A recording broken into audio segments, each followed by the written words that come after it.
April 2న కెన్యాలోని గరిస్సా యూనివర్సిటీలో all Qaeda ఉగ్రవాదులు కాల్పులు జరపడంతో కొంతమంది స్టూడెంట్స్ చనిపోయారు.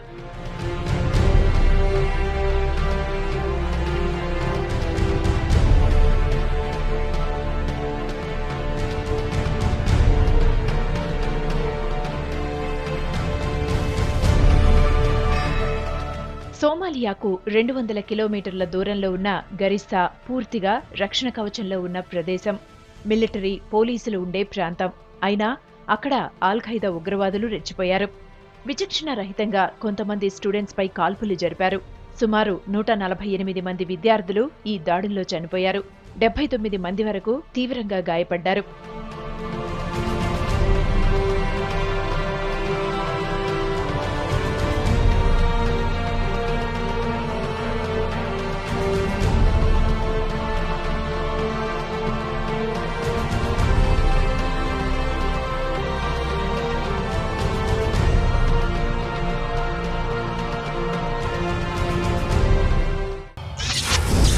ఏప్రిల్ 25న భూకంపం నేపాల్ను కుదిపేసింది.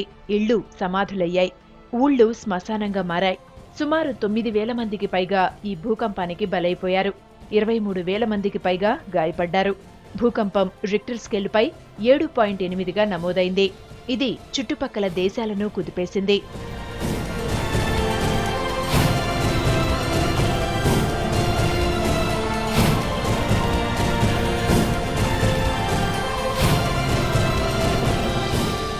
ఇండియాలో 130 మంది, చైనాలో 27 మంది, బంగ్లాదేశ్లో 4 ఈ భూకంపంలో చనిపోయారు.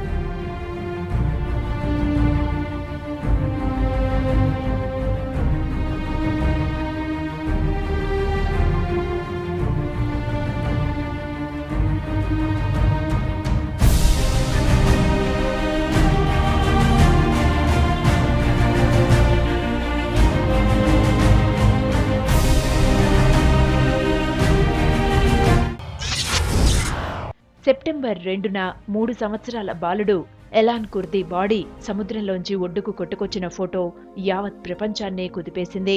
కర్కోటకులకు సైతం కన్నీరు పెట్టించింది.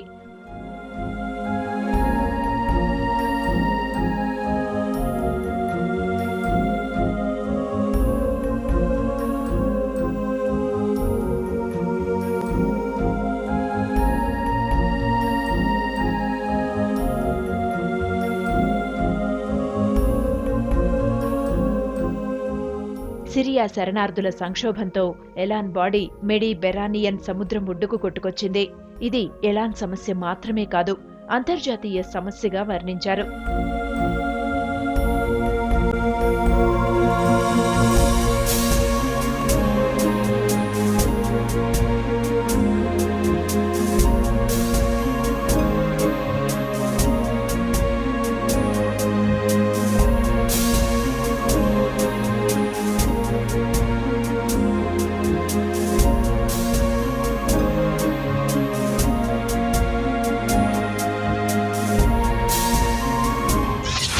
సెప్టెంబర్ 11న ముస్లింల పవిత్ర స్థలమైన మక్కాలో అపశృతి చోటు చేసుకుంది.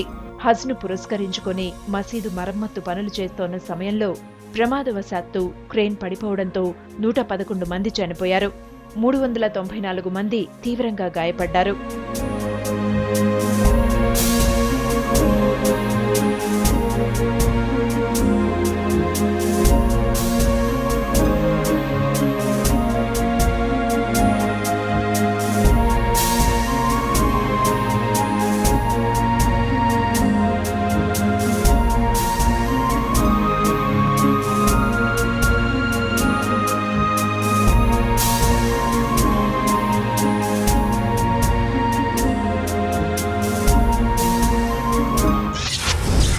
సెప్టెంబర్ 28న అంగారకుడిపై నీళ్లున్నాయని గుర్తించింది నాసా. అప్పటికే మానవులు జీవించేందుకు మార్స్ అనువైన ప్రదేశమని తేల్చి చెప్పిన నాసా అక్కడ నీళ్లు కూడా కనబడుతున్నాయని ఆధారాలతో సహా నిరూపించింది.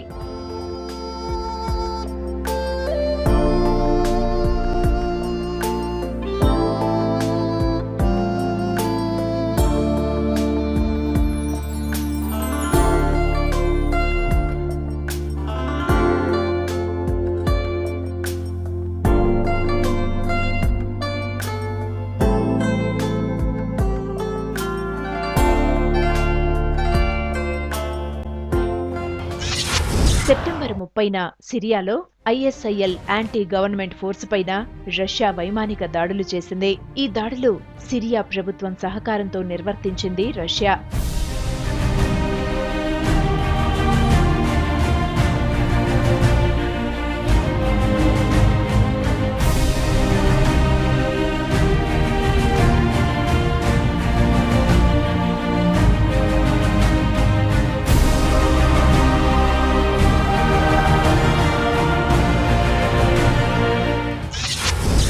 అక్టోబర్ 10న టర్కీలో సూసైడ్ బాంబ్ బ్లాస్ట్ జరిగింది.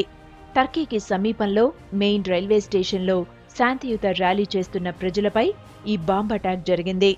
ఇందులో 100 మంది చనిపోయారు. సుమారు 400 మంది గాయపడ్డారు. మరో 3 వారాల్లో టర్కీ ఎలక్షన్స్ జరగబోయే ముందు ఈ సూసైడ్ బాంబ్ బ్లాస్ట్ జరిగింది.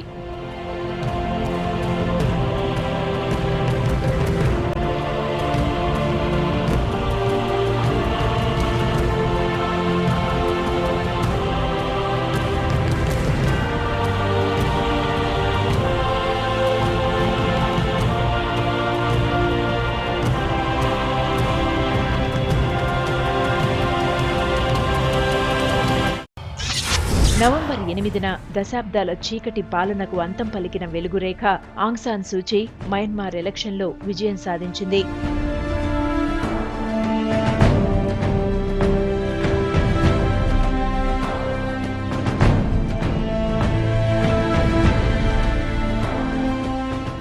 ఏళ్ల వయసులో కూడా సైనిక పాలనతో పోరాడి నెగ్గిన వీరవనితగా చరిత్రలో నిలిచిపోయింది. 2.5 దశాబ్దాల తర్వాత జరిగిన మయన్మార్ ఎన్నికల్లో ప్రభుత్వ ఏర్పాటుకు కావాల్సిన 3/2 మెజారిటీని national league for democracy party సాధించింది.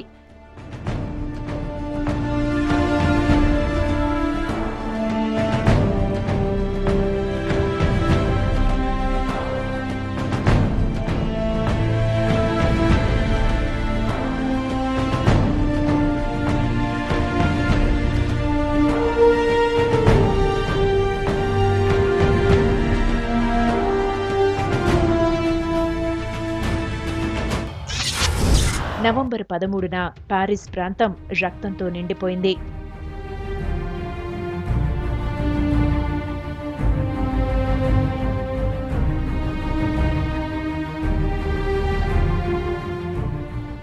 ఫ్రాన్స్ రాజధాని పారిస్లో సెయింట్ డెనిస్, బటాక్లాన్ థియేటర్లలో ఉగ్రవాదులు బాంబ్ బ్లాస్ట్ చేశారు.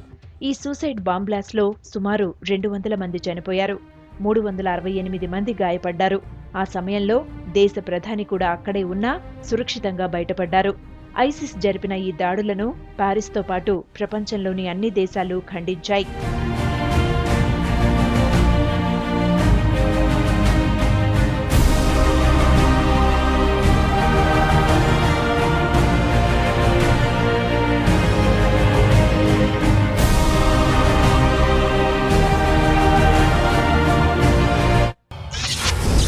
ప్రపంచం వేడి సెగలతో రగిలిపోతోంది. మనిషి స్వార్థానికి ప్రకృతి విలయతాండవం చేస్తోంది.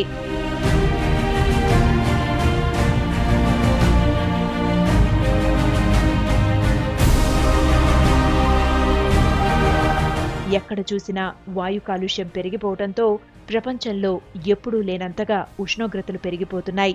ఈ నేపథ్యంలో ఐక్యరాజ్య సమితి 2 డిగ్రీల సెల్సియస్ ఉష్ణోగ్రత పెరగకుండా పారిస్లో అంతర్జాతీయ వాతావరణ సదస్సును ఏర్పాటు చేసింది. ఇది నవంబర్ 30 నుంచి డిసెంబర్ 11 వరకు కొనసాగింది.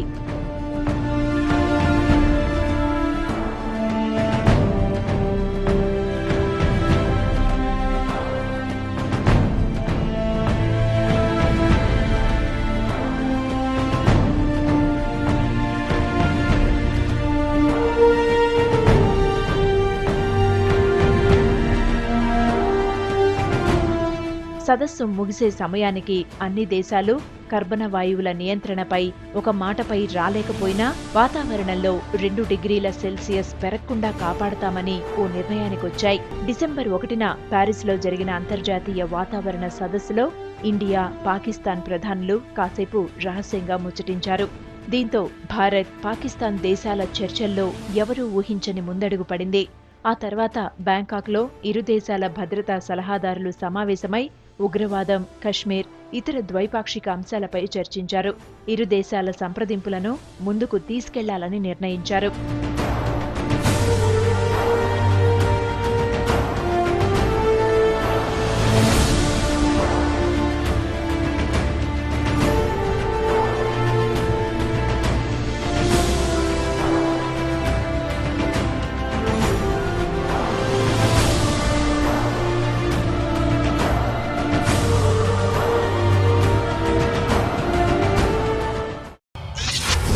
పిల్లలు పుడితే వారికి ఎంత సంపాదించివ్వాలా అని ఆలోచించేవారున్నారు. అందులోనూ ఆడపిల్ల పుడితే ఎంత ఆస్తి కూడబెట్టి ఇవ్వాలా అని ఆలోచిస్తుంటారు. కానీ ఇది ఒకప్పుడు. ఇప్పుడు ట్రెండ్ మారింది. ఆ ట్రెండ్ను మార్చింది ఫేస్బుక్ సీఈఓ జుకర్బర్గ్.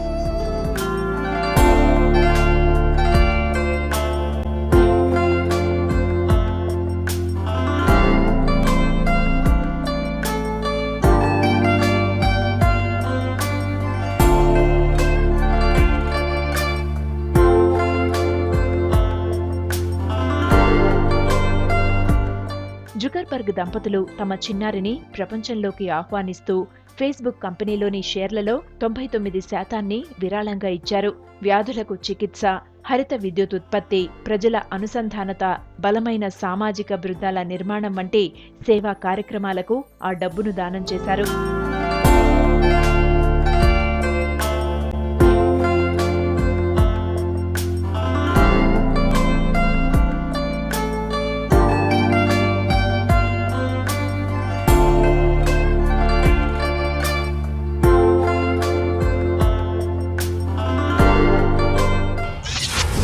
డిసెంబర్ నెలలో చైనా బీజింగ్తో పాటు మరో 20 పట్టణాల్లో రెడ్ అలర్ట్ ప్రకటించింది. స్కూళ్లు, ఆఫీసులు, ఫ్యాక్టరీలు, రవాణా అంతా మూతపడింది. వాతావరణంలో పూర్తిగా కాలుష్య వాయువు కమ్ముకోవడంతో ఆ దేశం ఈ నిర్ణయం తీసుకుంది.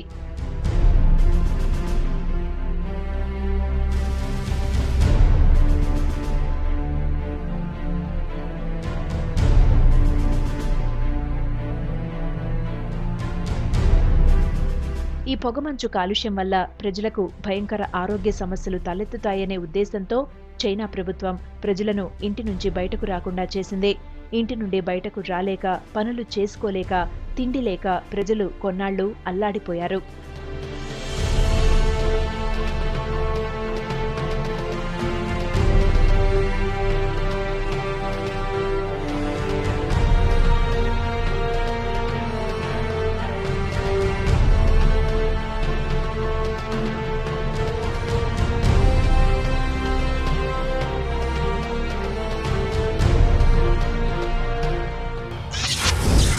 డిసెంబర్ 19న భారతరత్న, నోబెల్ శాంతి బహుమతి గ్రహీత మదర్ తెరీసాను దైవదూతగా వాటికన్ సిటీ ధృవీకరించినట్లు మిషనరీస్ ఆఫ్ అథారిటీ తెలిపింది. వైద్య రంగంలో అద్భుతాలు సృష్టించిన మదర్ తెరీసాకు ఈ హోదా దక్కినట్లు వెల్లడించారు.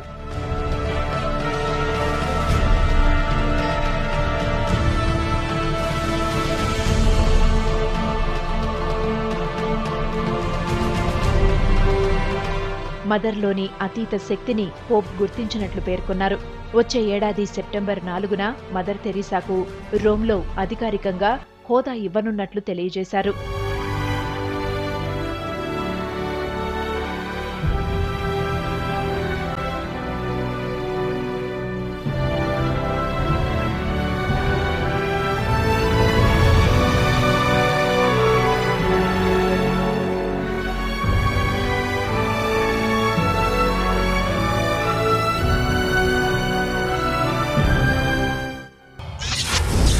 డిసెంబర్ 20న జరిగిన మిస్ యూనివర్స్ అందాల పోటీల్లో అపశృతి చోటు చేసుకుంది.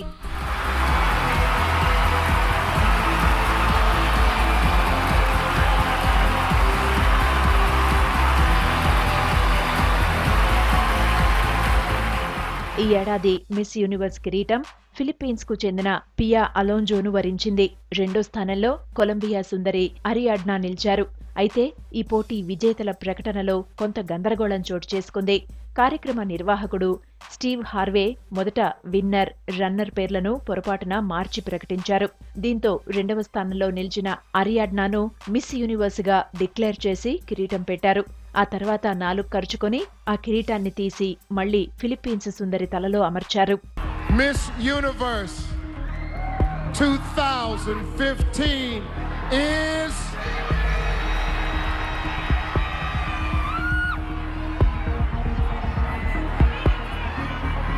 Colombia.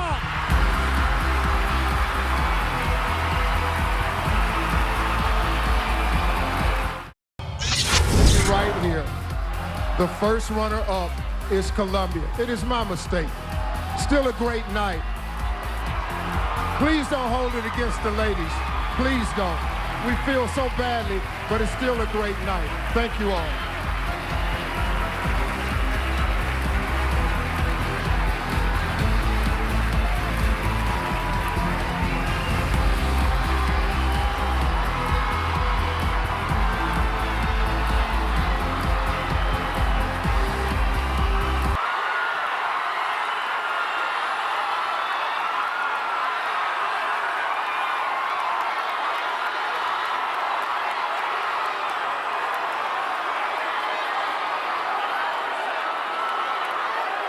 Miss Universe 2015 is Philippines.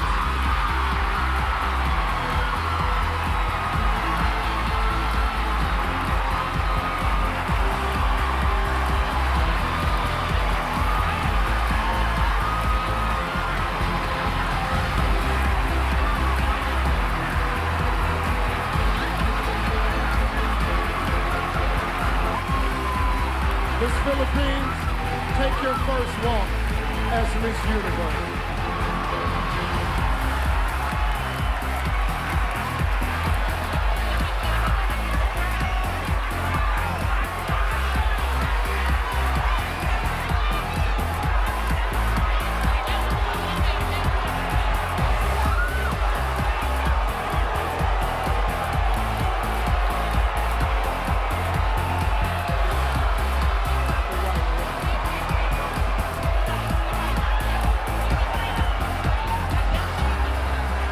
Listen, folks, let me just take control of this.